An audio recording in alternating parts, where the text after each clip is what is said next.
Well, hello to everyone who's watching. Hope you're doing well. This is probably one of the coolest things I own. It's my sim racing steering wheel that I pair with my Xbox. It has the wheel itself, and then it has the gas and brakes you can see right there on the floor, and then I have my computer set up to the side. So this is the wheel itself. It has paddle shifters on the sides if I choose to use those, and then it's force feedback, which means it resists against movements, especially if the car you're driving is going fast. And then it has all the buttons that go with an Xbox controller, so you can control things mid-race. There's 3 cords on the back, one power, one to connect to the Xbox, and one to connect to the pedals. And this is where it connects to the Xbox. It connects via USB. And the gas and brakes down here, some nicer ones have a clutch, but mine does not. And I just have a little book and shoes there just to keep it from pushing it forwards into that metal bar. And then I use this chair. Don't really need a special racing chair. I just use something that's comfortable. So what I'm working on is an achievement I don't have yet, where I have to hit 250 miles an hour in a car. So I chose the Bugatti since that's the fastest car there is, and I chose this track. I'll show it right here in the setup, and you see at the bottom there's this long flat part. It's an old version of this track, and so the track itself is 8 miles long, and so that back part's probably about 4 miles, and so that's the best track to get top speed on.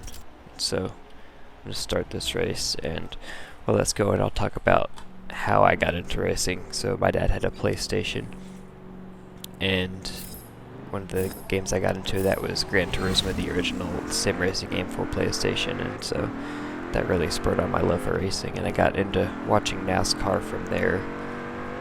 And so on and off I've been playing games depending on the console I've had, and so Xbox was the first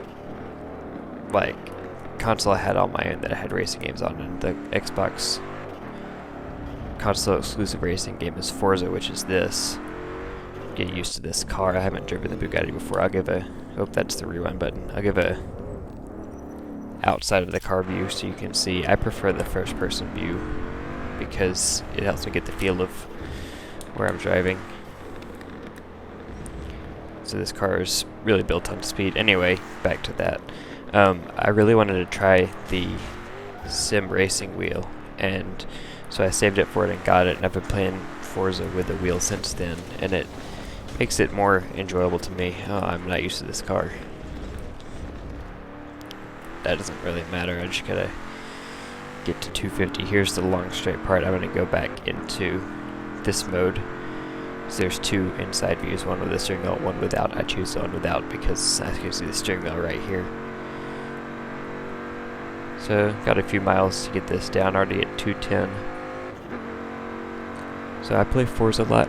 One game I've gotten into recently is the Formula 1 game because they have different tracks and more specific race weekends. With Forza, it's just the race, but with the Formula 1 game, just hit 250. With the Formula 1 game, I can do anything from practice to qualifying to double headers, any type of race format they have. So reach 250, and the achievement will unlock when I reach the end of this race. You have to brake way early coming into this corner because they end the super long straight with a 90-degree right turn. Sim racing was never competitive for me. It was more of just a way to unwind throughout the day, and so really all I do is just casual races. I might go online in a casual lobby, but most of my races are just against the computers offline. So this is really my way to relax.